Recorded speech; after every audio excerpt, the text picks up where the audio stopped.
Hello and welcome back, fight fans, to the Neutral Corner Boxing Podcast. This is episode 193B for the week of October 26th.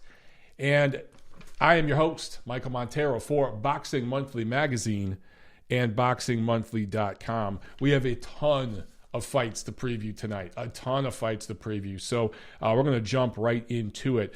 Also, guys, quick reminder, we are going to do a fight party this Saturday for the Prograis-Taylor fight. So depending on what part of the world you are, I don't want to give you a time because I don't know what time that fight's going to be coming on for you, whether you're in the UK, here in the United States, on the East Coast, West Coast.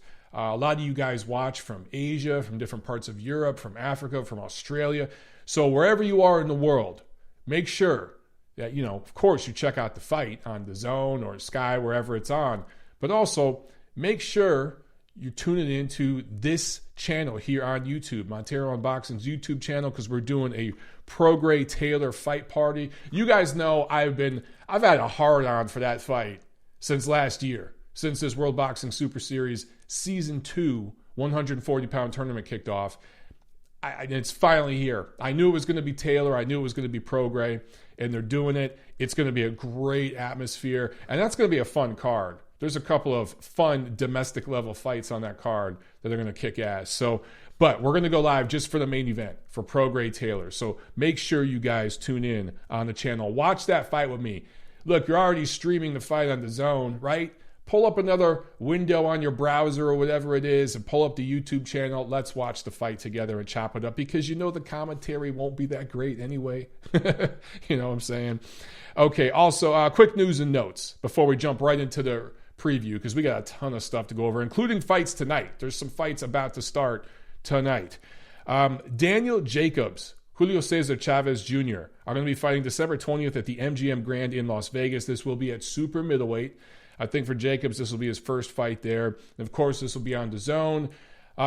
So Chavez has had one fight since his pretty much shellacking that he took against Canelo, which technically was at super middleweight.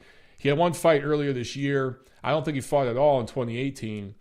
So you can kind of say he's coming off a loss to Canelo because that tune-up fight this year was nothing more than just getting some rounds in.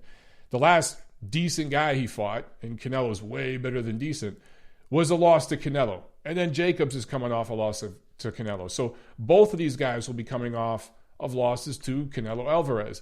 And you know what? There's people shitting on that fight. I kind of like it. I'm going to watch. I think it's going to be interesting. I like Daniel Jacobs. I think he's a good, underrated fighter. And Chavez I really think he's going to give him a push because it's the first time he's going to be fighting at that weight. And I think it'll be interesting.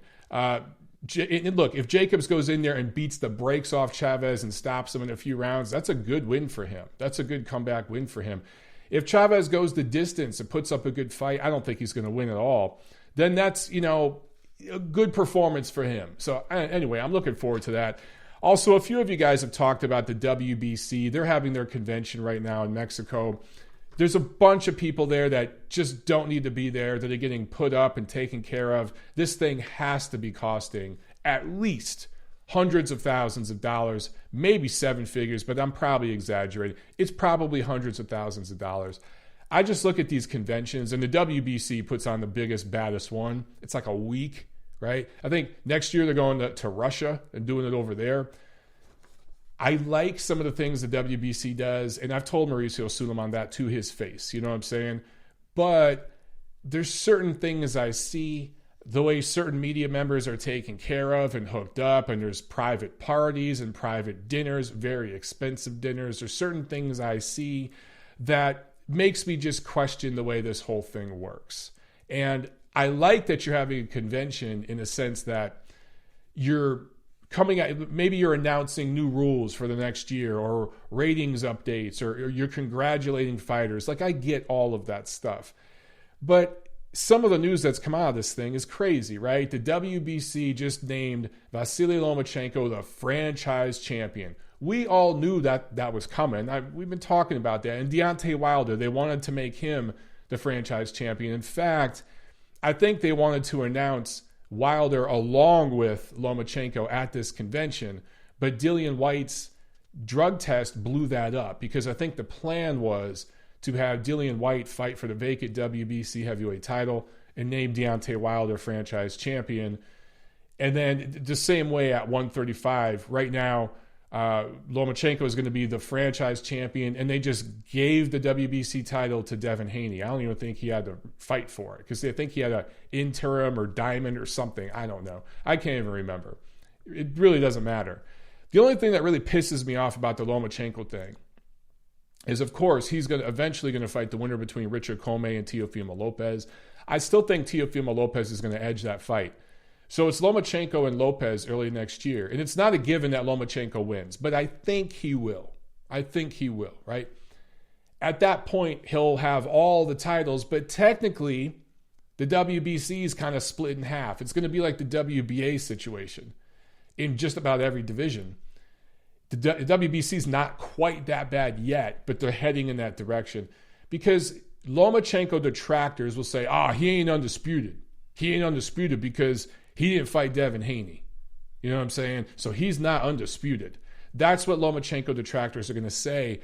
And ignorant fans with agendas, fans that just got to the sport and don't know any better, can be indoctrinated into those ignorant talking points. And we see that these same sort of talking points about guys like Gennady Golovkin, even Canelo Alvarez, and many others.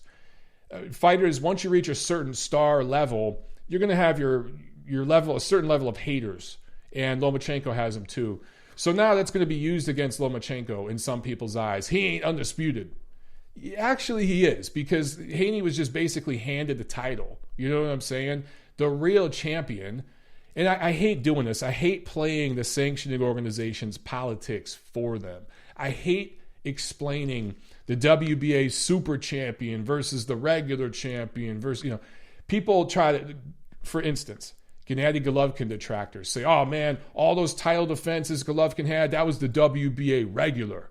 So that shit don't count because the WBA super was Felix Sturm. They forget conveniently to mention that Felix Sturm, the German commission, the German promoters, and the WBA allowed Gennady Golovkin to be shamelessly ducked by Sturm and some of the other top German-based fighters. Golovkin would have beat the brakes off Felix Sturm. He would have beat the brakes off him, right? A prime Gennady Golovkin against Felix Sturm, forget about it. Like, that would have been competitive early, but Golovkin would have just steamrolled him late. It wouldn't have been nearly as competitive as what we saw with Beterbiev and Vazdik last weekend in Philadelphia, but it would have resembled that fight in the sense that he just would have steamrolled him and wore him down. It actually would have looked a lot like the Lemieux fight, in my opinion. So that's why Golovkin didn't have the WBA super title or whatever. He was denied that through boxing politics. We're going to see the same thing 3-4 years from now when the Vasily Lomachenko detractors are going to say, man, Lomachenko never unified lightweight. He wasn't undisputed. He never fought Devin Haney. And they're going to conveniently forget to mention this franchise stuff and how Haney got his title. That's how these things work. So I'm saying it now on the record so that years from now, we can go back and look at this and we can use it as evidence, because I'm telling you guys, that's coming. And of course, look, if Teofimo Lopez beats Lomachenko, he's going to have detractors, and they're going to say the same thing about him. Or maybe Richard Commey shocks the world, and he beats Lopez, and then he beats Lomachenko. His detractors will say the same thing. Man, he never fought Devin Haney. He wasn't undisputed. Stop playing the politics that these sanctioning organizations play. Don't jump right in. James Burrell says Lomachenko will still fight Haney. Because of the network situation and because they're at two different places in their career, it could happen eventually. I don't see it happening anytime soon. I really, really don't. I think that we could see someone like Teofimo Lopez or someone like that fight Devin Haney first. If you look at the generational situation there, Haney, Lopez, Tank Davis, those guys need to fight each other. They're kind of in the same, generation coming up, still trying to prove themselves, right? You guys know what I think about Haney. I think he's the goods. Seriously, I think he's the best of all those guys. But they got to fight each other. It's kind of the same thing at middleweight with the Charlos and Andre, Billy Joe Saunders. These guys got to fight each other. You know what I'm saying? Golovkin, Canelo, those guys are established. They don't need Charlo and Andrade, those guys need them. Charlo and Andrade need Canelo and Golovkin. It's not the other way around. You see what I'm saying? It's the same situation right now at 35 into 140 pounds because these guys are all going to be moving up. So anyway, I don't want to spend too much time on the WBC and their craziness. All these sanctioning organizations, I'll say this. Of all the sanctioning organizations, the IBF follows their rules the best. I will say that. And it's because they almost went out of business when they got sued a few decades ago. They were this close to being out of business and completely bankrupt. So now they will not stray from their rules. I'll give them that. The WBC does the most for fighter safety of any sanctioning organization. They truly, truly do. I have to give them credit on that. The rest of them are just shit. The WBC's completely in bed with Al Heyman. The WBO's completely in bed with Bob Arum. It's just the way it is, guys. The IBF tends to favor American fighters. The WBA has 5,000 titles for each division. They're all shit. Goodfellas is asking, why don't I mention Ryan Garcia? You know, I'm higher on Virgil Ortiz than Ryan Garcia. Ryan Garcia is a prospect I'm interested in. He's working with the Reynosos and the Canelo camp now. That's only going to make him better. I want to see how he looks the next fight, the next couple fights. Definitely a prospect I'm keeping my eye on. But of all the Golden Boy prospects, I like Virgil Ortiz Jr. the best. I think that he is a blue chip prospect that mentally gets it and lives the lifestyle of a boxer, not an Instagram model. And that's what Ryan Garcia does. That's what Anthony Joshua does. I just don't think that type of lifestyle ages well for a fighter. Devin Haney lives the lifestyle of a fighter. And I think Devin Haney, Virgil Ortiz, those are going to be the guys 4 or 5 years from now that are going to be around still. I think Tank Davis eventually is going to get upset. I think Ryan Garcia is a knockout waiting to happen against the right type of opponent. It's all about matchmaking. Styles make fights. Talking about fights, let's preview some of the stuff we got coming up, guys. We'll get to some more questions in a little bit. But tonight, Thursday, October 24th, there's some action here in the US of A.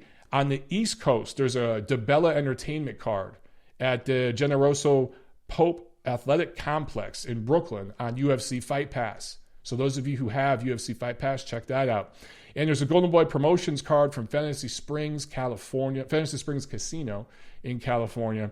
Mexican Eloin Soto is defending his WBO junior flyweight title that he won against Puerto Rican Angel Acosta back in June. Remember, there was a come-from-behind KO 12 knockout win for him. It was a pretty exciting fight.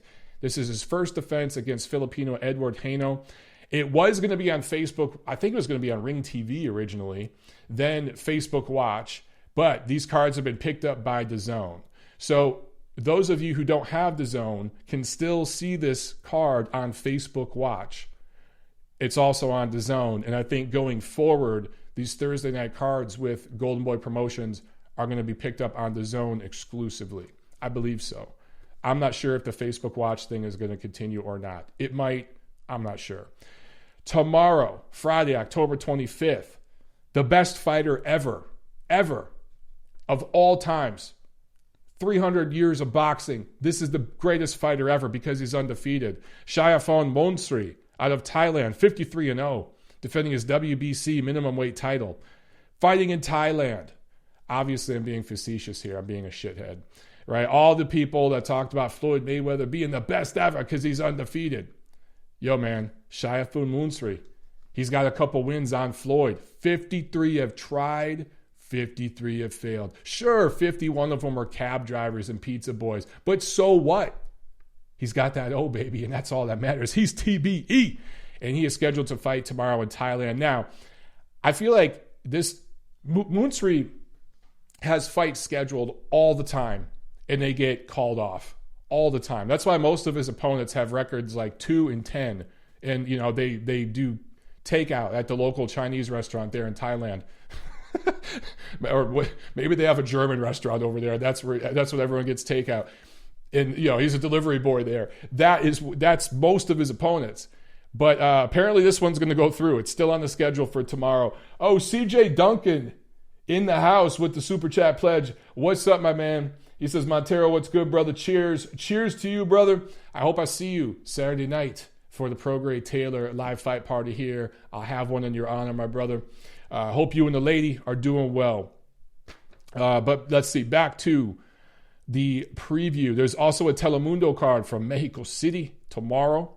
And there's another UFC Fight Pass card tomorrow. Roy Jones Jr. Promotions card from Reno, Nevada, featuring San Antonio 140-pound prospect Kendo Castaneda, 25 years old, 16-0. He will be on that card. And there's a card out of Milano, Italia, on DAZN. Daniele Scardina is a super middleweight, 17-0 super middleweight, originally from Rozzano, Italia, now lives in Miami, USA, and trains out of there. So there's a card in Milano, and I do believe I'll be covering Deadline for that on Ring TV, so I'll give you guys updates as I'll give you all the news and stuff from that fight. Check out Ring's website. Saturday, we have Kanat Islam, Kazakhstan fighter, fighting in Almaty, Kazakhstan, 26-0. He's a junior middleweight prospect, twice in the Olympics, 2 seasons in the World Series of Boxing. He's staying busy. He's someone to keep an eye on. And there's a strawweight title fight in Puerto Rico. Wilfredo Mendez defending his WBO minimum weight title. Maybe he should unify against the best ever, Munsri. Wouldn't that be something? Yeah, Munsri, I don't think he'd take that fight. Wilfredo Mendez might be the best fighter from Puerto Rico right now. Puerto Rico used to be so strong with so many champions, and I think they have 2. Amanda Serrano's American, but I believe she's American. I don't think she was born over there. Puerto Rico's basically America, right? It's basically, America has 50 and a half states. It's like 50.1. We basically consider Puerto Rico a state. They may as well just become a United States. I think they're like a territory or something like that. I don't know what you'd call it, but they're basically a state. So it's hard for me to call people Puerto Rican like they're not American. They're basically American. I'd say Puerto Rico is way more American than Alaska. It's more American than Hawaii. Seriously. It's a hell of a lot closer to the mainland. Anyway, Wilfredo Mendez, I believe, is the only titleist, unless you include Amanda Serrano, who is a female titleist. I think that's it right now. Who am I forgetting? Also, okay, so we got the big one over in London. Let's talk about 2 of these cards in the USA before we get to the big one over at the O2 Arena. In Reno, at the Reno Sparks Convention Center, Top Rank on ESPN+, Shakur Stevenson going up against Joet Gonzalez. Both of these guys fighting their best opponents to date of their professional career. And there's some bad blood in this one, and it ain't bullshit. They're not playing it up for the camera. Shakur Stevenson dates Joet Gonzalez's sister, and Joet doesn't like it. Now, Shakur has, in all these interviews, tried to say it's because of this, that, the other, making up stuff. And Joet says, look, it has nothing to do with where Shakur is from or anything like that. I just don't like the guy, and I don't like him being with my sister. So there's definitely bad blood there. It's also an East Coast versus West Coast thing. Shakur Stevenson out of the East Coast, Gonzalez out of the West Coast. There's definitely some bad blood here, and I think that it's going to spill over into the ring. Stevenson likes to box, right? He likes to use his length and his boxing craft, his athleticism. I wonder if he's going to brawl a little bit in this fight. I wonder if Gonzalez can pull a brawl out of him. That would be interesting. But Stevenson is 12-0. 5'8", 68-inch reach, southpaw, 22 years old. Joet Gonzalez is 23-0, a little bit more experienced as a pro, a little shorter, 5'6", but according to the listings I saw, he has the bigger reach. He has 70-inch reach, so that's pretty interesting. So even though he's shorter, I think he's a little more stout and a little stronger, probably physically stronger. And I wonder if he could get inside, if he could utilize that. He's 26 years old, so he's a little more mature. But I think Stevenson's length and southpaw style are going to give him a ton of problems. He is the favorite, and he should be. This is for the vacant WBO featherweight title. Of course, Oscar Valdez had that title, but he's moving up in weight. So this will be a good fight. This will be an interesting fight on the Plus. Make sure you guys check that out. Now, on the East Coast, PBC on Showtime from Reading, Pennsylvania. Erickson Lubin, who is 3-0 since that bad KO1 loss to Jamel Charlo a couple years ago. That one-hitter quitter, boom, right in the first round. Going up against Jamaican Nathaniel Gallimore, who now trains and fights out of Chicago. It's interesting. While I was up there covering Usyk Witherspoon, I learned that there are several fighters from other parts of the United States and even other parts of the world who have moved to Chicago for whatever reason and train there. So there really is no Chicago born and bred top-level boxer right now, but there's a few guys who have relocated to Chicago. None of them are really what I would call top-level elite fighters, but they're good quality. There's a few prospects who knows, could become that. But there's a few guys like Nathaniel Gallimore who, as I understand, lives and trains out of Chicago now and is a good quality professional prize fighter. He should give Lubin rounds, teach him some things. Erickson Lubin is still young as hell. 154, I still consider him a prospect. 154-pound prospect. This is a 10-round fight, probably goes the distance. And Lubin will learn on the job in this fight. Gallimore will give him some things to learn from. Also on this card, Robert Easter Jr. moving up to 140, fighting Adrian Granados, who's moving back down to 140. Easter is 0-1-1 in his last two. He had a draw, I think, with Roncis Bartolome, and before that, he was completely shut out, basically, by Mikey Garcia in L.A. I was ringside for that one. And Granados was coming off a KO7 loss to Danny Garcia in April. This is 10 rounds, 140 pounds. Kind of an interesting matchup. That might be fun. And then F.A. Ajagba was supposed to be on this card, the heavyweight prospect who everyone was super high on and didn't look really good in his last fight. He was supposed to be in this card, but he had to withdraw due to a back injury. I should also mention that Sunday, October 27th in Hollywood, Sergey Bohacek, 15-0 out of the Ukraine, fighting now out of Big Bear with Abel Sanchez, 24 years old, 154-pound blue chip prospect, one of Tom Loeffler's guys. Going up against Philadelphia Tyrone Brunson, 28-7-2, 34 years old, 10 years older. He's been in the ring with everybody. He's fought a lot of good fighters, very experienced. This is a step up for the Ukrainian prospect. Will definitely be interesting to watch. Okay, let's go back to Saturday. O2 Arena, London, World Boxing Super Series finale on DAZN. This is awesome. This is the fight. We've just been waiting for this one for a while. Guys, Q4 2019 just keeps on delivering. It is an embarrassment of riches. Before I get to the main event, let's talk about the co-main, the heavyweight feature. Derek Chisora versus David Price. Chisora coming off that KO2 win over Arthur Szpilka in July. Timber! He just destroyed Szpilka, who, believe it or not, I actually think is more shot than David Price. I think David Price still has more offensive tools left than Szpilka does. I know that sounds crazy, but I believe, I'm telling you, this fight, the way this fight plays out, 100% depends on Derek Chisora and his mental state. Chisora can show up sometimes and look like a top 10 heavyweight, and he has in some recent fights. He's looked like, I'm like, damn, this dude looks like better than I've ever seen him. And then he could show up sometimes and just look like stir-fried shit. So if he's 100% on his game, and remember, during the promotion for this card, he's been saying, oh, I should be in the main event. I'm getting screwed over. I should be getting paid more money, blah, blah, blah, blah, blah. Well, here's your chance to prove it, Derek. Here's your chance to prove it. Get in there and flatten Price, because that's what a lot of guys who were top 10 heavyweights, some even weren't, have done to him in the past. Everyone's expecting a knockout win. Now, Chisora gets a few rounds to work. He gets up until like the 6th, 7th round. But if David Price is still around through the 7th, 8th round, guys, this thing can go the distance. And if it goes the distance, who knows what can happen? Seriously. You also have to remember, David Price, if he has anything to offer, it's a pretty good right hand that he throws with leverage because he's a tall guy. If Chisora is fat, out of shape, doesn't look good, and tired late in this fight and stays at range where Price can land something, who knows? This could get interesting.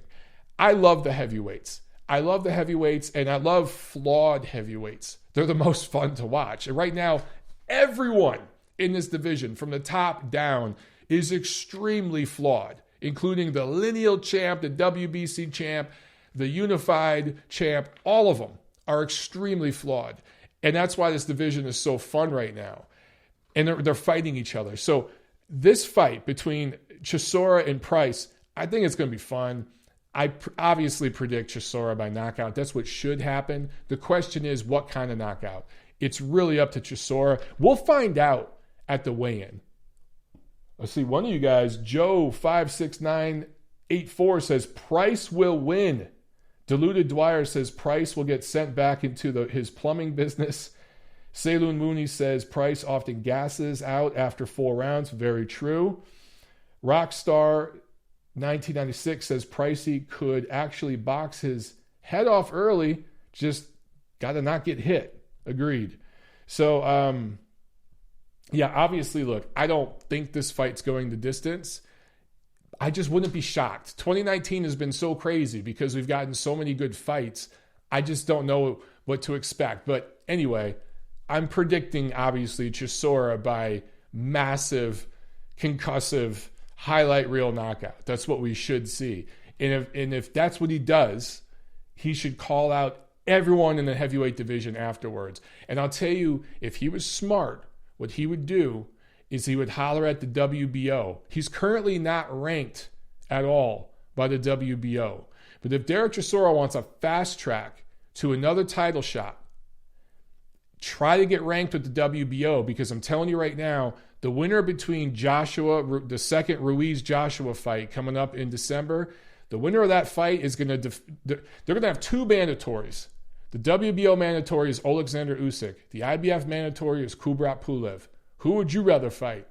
They're going to fight Kubrat Pulev, right? That's where they're going to go. They're going to dump the WBO title. It's going to be Alexander Usyk versus the next available contender in the WBO for the vacant WBO heavyweight title next spring. I'm telling you right now, mark it, stamp it. That's what's going to happen. Right now, I believe the number 2 rated heavyweight is Tyson Fury. Tyson Fury don't want that damn fight. He's going to fight the rematch with Deontay Wilder. I think they rate Anthony Joshua as well. Obviously, Joshua will probably have the WBO title and then dump it.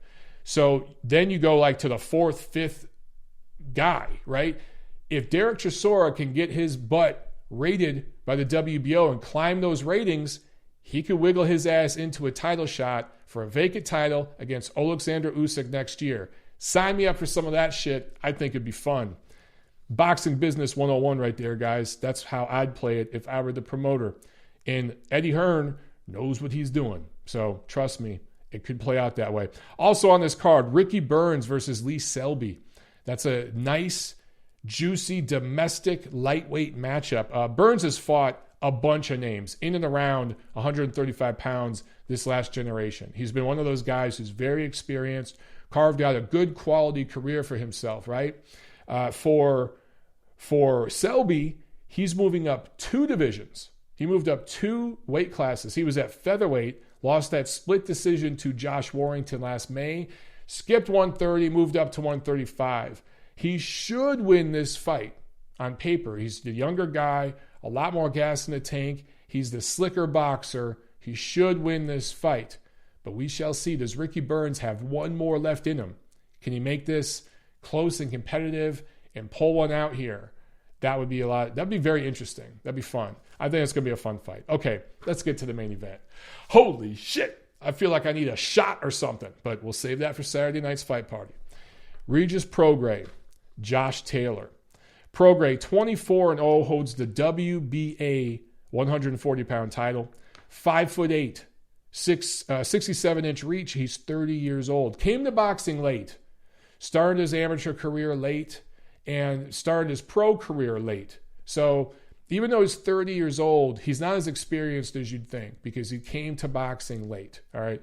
Josh Taylor, 15-0, holds the IBF junior welterweight or super lightweight title, whichever you prefer. 5'10", 69-inch reach. He's 2 inches taller, 2 inches longer.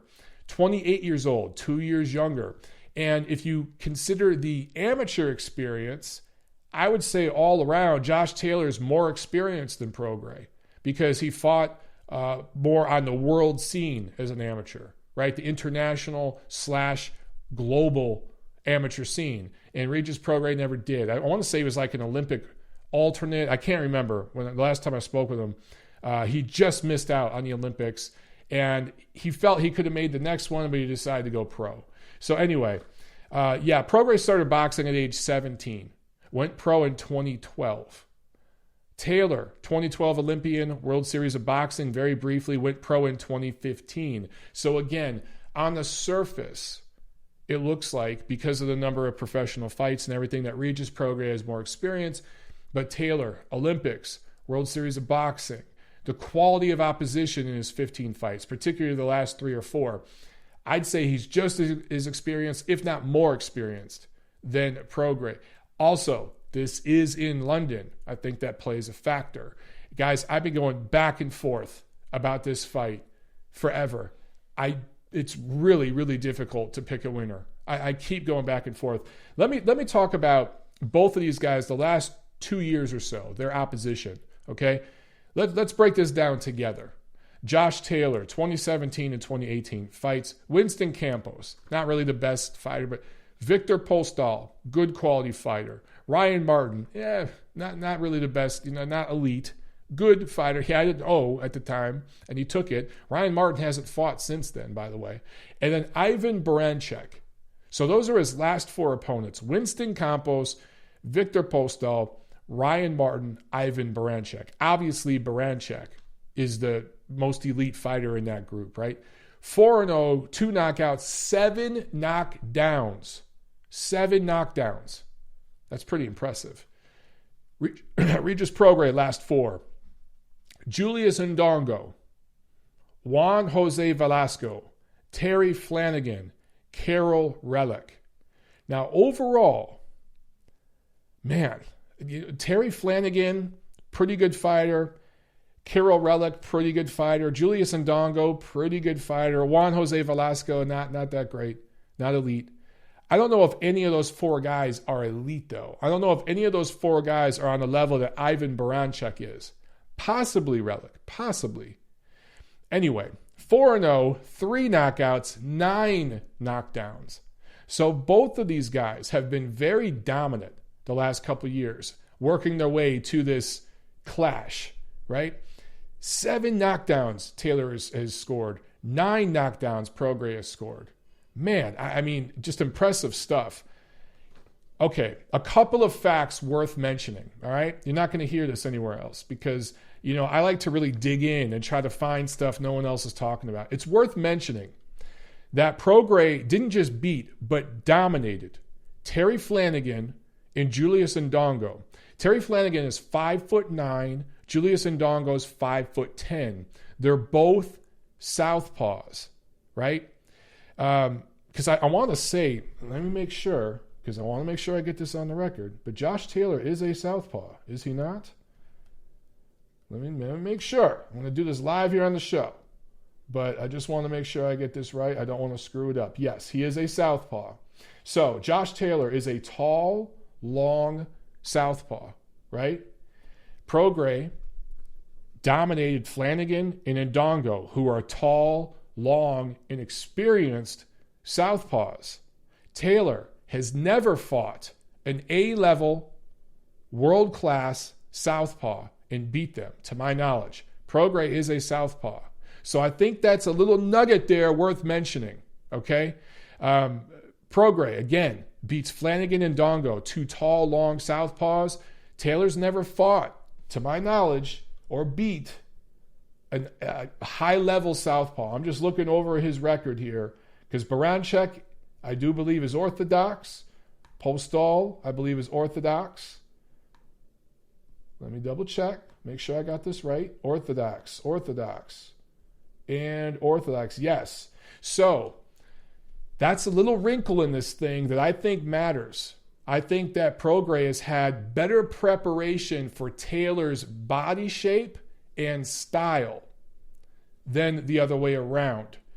It's also worth mentioning, I have to say this, it's also worth mentioning that 2 of Prograis' last 4 opponents were coming into the ring off of losses. Indongo had lost badly to Terrence Crawford. Terry Flanagan had lost. So those 2 opponents came into the ring off a loss. So that's also worth mentioning. So are we overrating those wins for Prograis?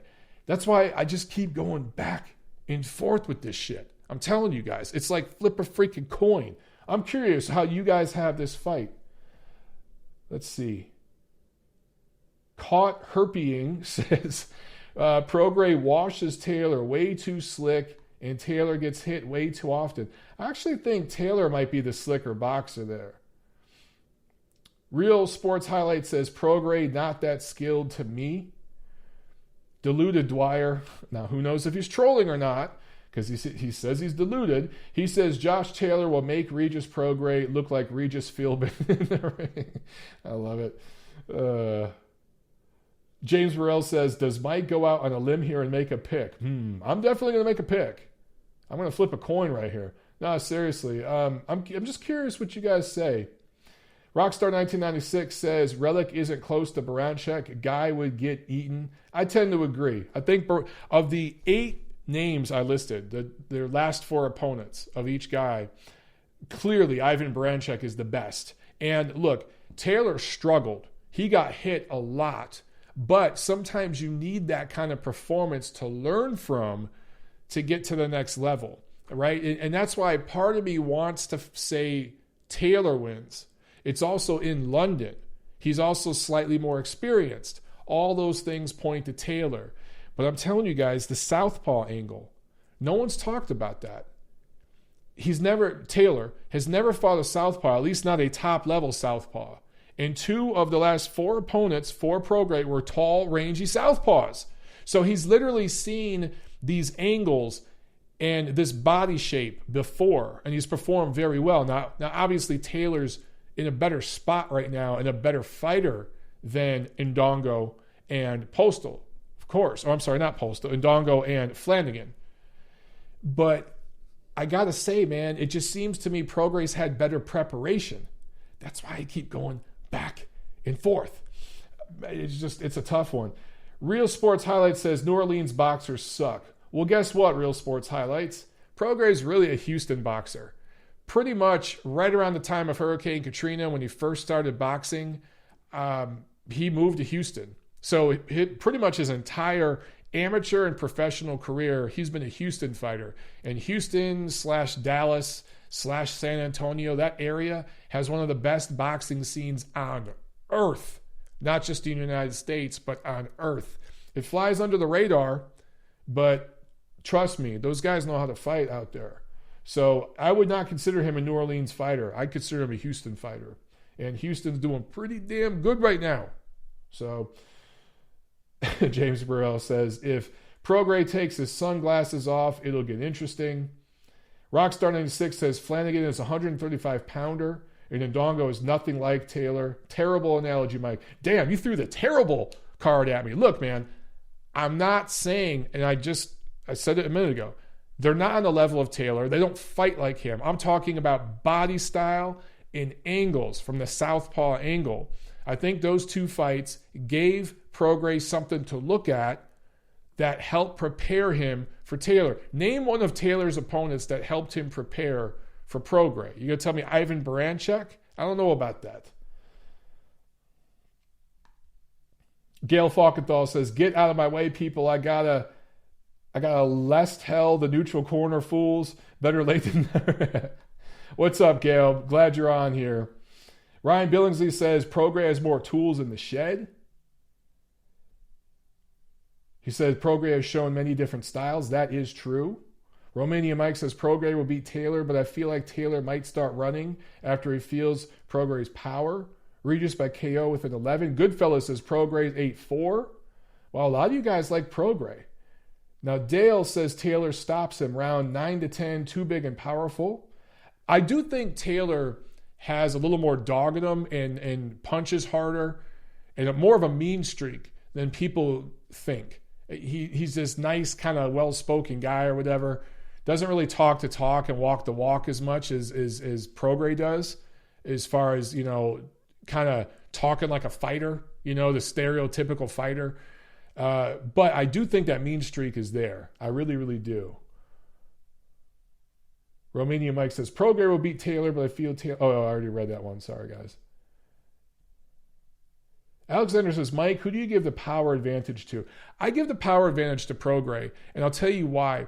It's not just that he gets it done up top. He gets it done downstairs. And I actually think that if he can get inside of Taylor and pressure him and really start taking it to him and work it downstairs and then bringing it upstairs with some looping shots later in the fight, he can start really working on Taylor. I really do think so. Chupacabra says, I'm putting my money on decision. Yeah, I think that this is going to go all 12 rounds. Andre Smith says, Prograis KOs KSI round 6. Round 6, it KOs him in round 1. Okay, so... Oh, that's right. James Burrell says he lives in L.A. now. They box a bit out there, too. That's right. He did move to L.A., but he came up in Houston. So, Houston, L.A., Prograis, look, everything I said before, I could really flip a freaking coin here. I'm going to go out on a limb, and I'm going to say Prograis by decision. I'm going to say Prograis by close, debated, heated decision. I think if this thing goes to the cards, people on social media are going to be bitching. Whichever way it goes, whether Taylor gets it or Prograis gets it, people are going to be bitching.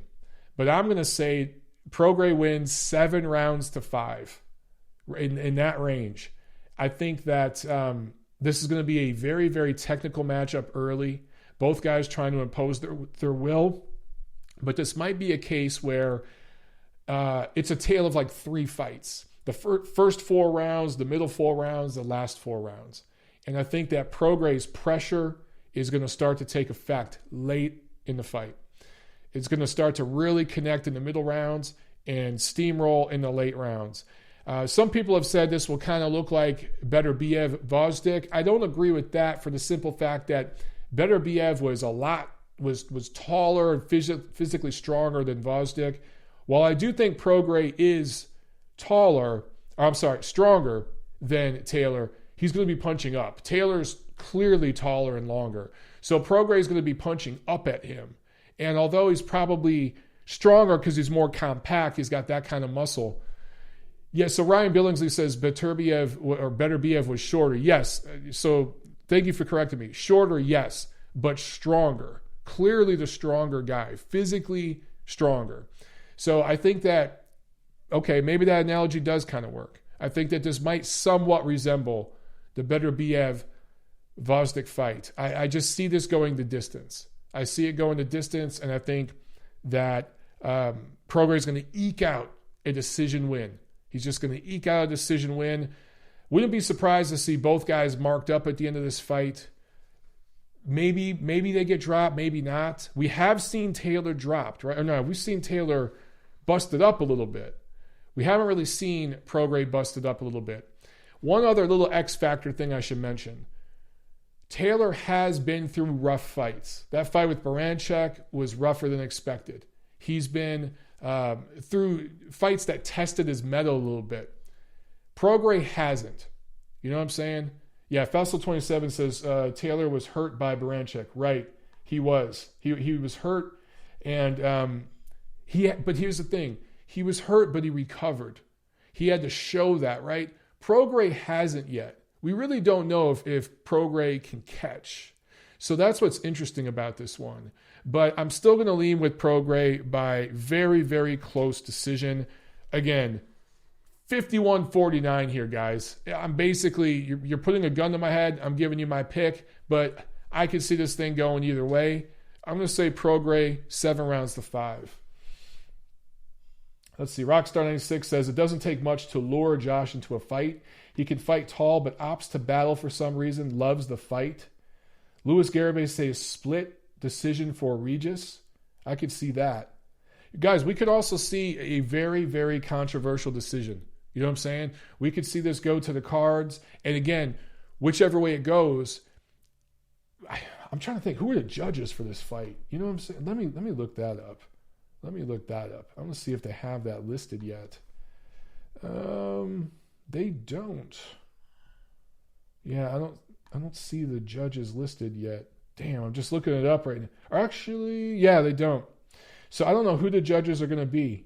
But I do think the judges, the ring officials, they're going to play a huge role in this one, because I think that there's going to be super competitive close rounds, and I do expect it to go the distance. I truly, truly do. So the ref and the 3 judges, all the commission folks, super important in a fight like this. Goodfellas says, what was the last big fight that didn't have controversy? Good point. Good point. Gideon P says, don't you think Regis is already down 2 rounds? Well, that will be the conspiracies going on Twitter. I mean, that's what people are going to be saying. If a very close fight goes to Taylor, even if you could make a legitimate argument for him winning it, there's going to be people saying, oh, he got this decision, home cooking, blah, blah, blah. That's how it goes these days on social. Chris Bergen says, Taylor to win a close decision. Could absolutely see that going that way. iZombie says, hey, Mike, is DAZN worth it for hardcore boxing fans? I love it. Hell yeah, it's worth it, man. For $100 a year, what you get, one of these other pay-per-views that the other guys are charging you are $80 a pop. I mean, look at this fourth quarter that you're getting. Again, I don't work for DAZN. I don't. But I got to say, it's a hell of a deal. I mean, shit. Ryan Billingsley says, Taylor Prograis will be great. I can't wait for Saturday. Hell yeah. Goodfellas says, I don't know why, but I see Zab Judah versus Carlos Baldomir for this fight. No. I don't see that at all. Yeah, because no one thought that was going to be close. That was like a complete shock to everyone. And it didn't matter. Judah, even off that loss, walked right into a pay-per-view of Floyd Mayweather. That's boxing for you. Yeah, Chris Bergen says, I wish we had DAZN in the UK. Won't happen, though. Yeah, man. The promoters have a deal worked out over there with BT Sport and Sky over there in the UK, and they're not giving up that sweet deal anytime soon, brother. I hate to say it, but I don't know if DAZN's getting in the UK anytime soon. That's going to be tough. You guys are going to be shit out of luck for a while. It's a shame. Gideon says, what is the fight party you keep talking about? So, for those of you who haven't seen, sometimes when certain fights come on and I have enough time to do it, I just go live on my YouTube channel and I watch the fight with you guys. Obviously, I can't show you fight footage. I can't do that. I'll get my channel shut down for copyright. So I'll have the TV behind the camera where you can't see it, and I'll commentate on the fight, and we'll watch it together and chop it up and talk about it. It's a good time, man. It's fun. We'll have a couple drinks. It's always fun. So definitely check it out. Watch the fight with me Saturday. Even if you don't have DAZN and you can't find a stream, instead of watching it on Twitter, as they say, and, just getting updates between rounds from people tweeting, come on my channel. I'll give you live updates as they're happening. All right? Watch the fight with me here on the channel. James Burrell says, please don't say Bird or Hazard. Oh, man. That would be bad. That could really put a stain on this thing. Really, really bad. Rockstar96 says, no point coming to the UK till the football fights free up. A sports network won't make it out here without the Premier League. Yeah, different sports out there, different demographics. I just don't see it happening anytime soon. Parish Ramesh said, Loeffler said Triple G was offered a third Canelo fight this year but declined it due to not signing with the network. I've never heard Loeffler say that. That's not true. Triple G was not offered a third fight with Canelo. That's wherever you heard that was a rumor and it's false. Luis Garibay says this fight is close, but I say Regis wins by a close split. I'm with you, man. I'm going Regis by a hair. I'm going Regis by a hair. Piresh Ramesh says again, Tom Loeffler said that in an interview. you got to provide more information, because I'm pretty close with Tom, and I've never heard him say they were offered a third Canelo fight with DAZN. I think maybe you're mistaking what he said for they thought the third fight with Canelo was a given as part of their deal with DAZN. That was the understanding, but they weren't offered to fight, meaning there wasn't a contract sent over for them to sign and fight at such and such date this year in 2019. That never happened. Canelo did not want to fight Golovkin again this year. Chad Fletcher says, can you tell Tom and Triple G to stop training in Big Bear? They're going to keep doing the Big Bear thing. Look, I've softened up on the high altitude training stuff. I've talked to a few people, and some people say it's really, really good. Some people don't like it for extended periods of time. So I've softened my stance. I still think it's a good thing for 3 or 4 weeks. I just don't know if it's a good thing for 12 weeks or 10 weeks or whatever. I just don't know. But they're going to keep fighting there. Training there. They're going to keep doing that. Trooper Copper says, how about a draw? Wouldn't rule it out. Look, if you're a betting person, check out the odds. And if the odds look good and favorable and where you could get a good score if you bet the draw, it might be worth it putting down a few bucks on the draw. It's so close, it definitely could end that way. I just think there's going to be a moment in this fight, probably the middle or late rounds, where it's going to be maybe a flash knockdown or something like that, where it just skews the scorecard just enough to pull the fight out for Prograis. I think he's either going to push Taylor back, drop him, hurt him with a body shot, something like that late, that gets him just that extra nudge to get him a close, it could be majority decision, something like that, win. Maybe one judge has it a draw. Let's see here. A couple more questions, guys, and then we're gonna take a knee and call it off, and I'll see you guys Saturday. The Moto Scotsman says the Tartan Tornado bringing it home Saturday. Easy work. I don't know if it's going to be easy work for either guy. I think it's going to be the toughest fight either guy's ever been in. I will say, though, on paper, it looks like Taylor should win. Again, more experienced, taller, longer, better amateur pedigree. He's fought the better opponent as a pro. He's been through tougher moments where he was hurt and had to bounce back from that to win. It's in London, right?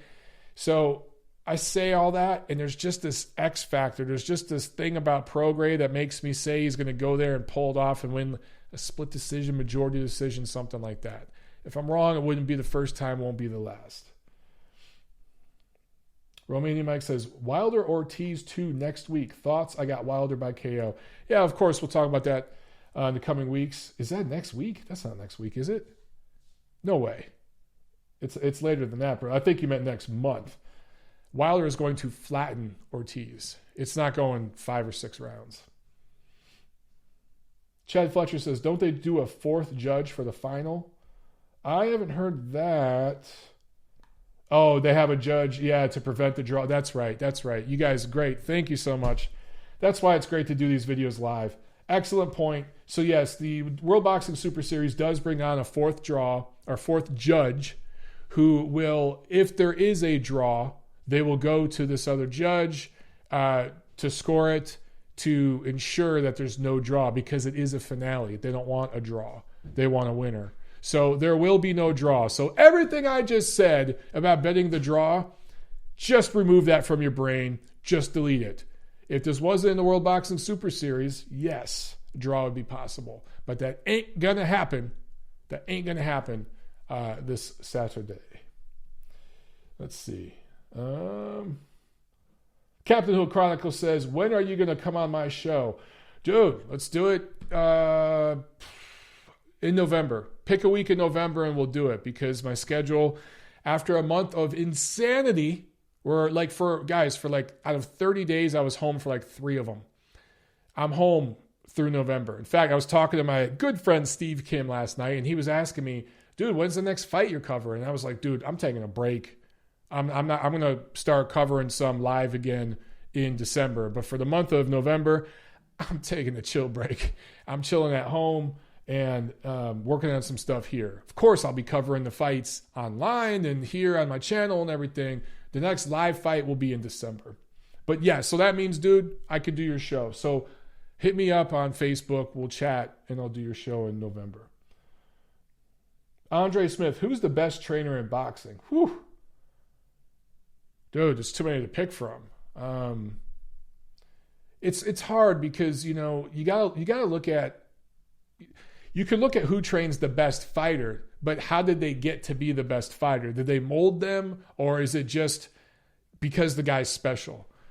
I'll tell you a trainer that falls under the radar for a lot of people that really deserves more love, and I think he had the performance of the year. Stephen Breadman Edwards. Great boxing mind, a true historian, and you look at the way he coached J-Rock to victory over Hurd. I thought that was brilliant, and depending on, I was really hoping for a rematch between J-Rock and Hurd, because I thought that if J-Rock won again, Stephen Breadman Edwards could get Trainer of the Year, but he kind of got screwed because Hurd's moving up in weight. So, but yeah, he's one of my favorite trainers. I don't know if he's the best trainer in the world, but he's up there. And I think that he falls under the radar for a lot of fans. Goodfellas says, I think Teddy Atlas is a bit overrated. Yeah, I think so. He's a good motivator. Teddy's a great motivator. Max Kuckerman, he says Papachenko is the best. I like Papachenko, but his son is special. My thing is, what fighter has Papachenko worked with that he turned him from a pretty good fighter to a great fighter? You know what I'm saying? But Papachenko, to build Vasily Lomachenko into what he is, yeah, he's pretty freaking good. Carlos Cabrera says, I like Buddy McGirt. Buddy's doing a great job of Kovalev. I'll tell you this. If Kovalev pulls off the upset and beats Canelo Alvarez, Buddy McGirt's a lock for Trainer of the Year. Don't sleep on Manny Robles. Don't sleep on Robert Garcia. All these guys are good. All of them. Andre Rozier, very good trainer. Bomac, yeah. Bud Crawford's coach. Bomac, great trainer. All right.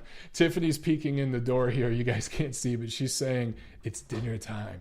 She's cooking dinner. And you know what? We've been going for over an hour. So we're going to cut it off here, guys.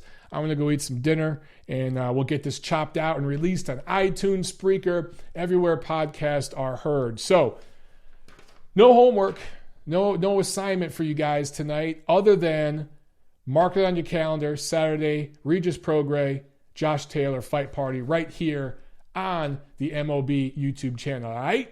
I'll see you at the fights.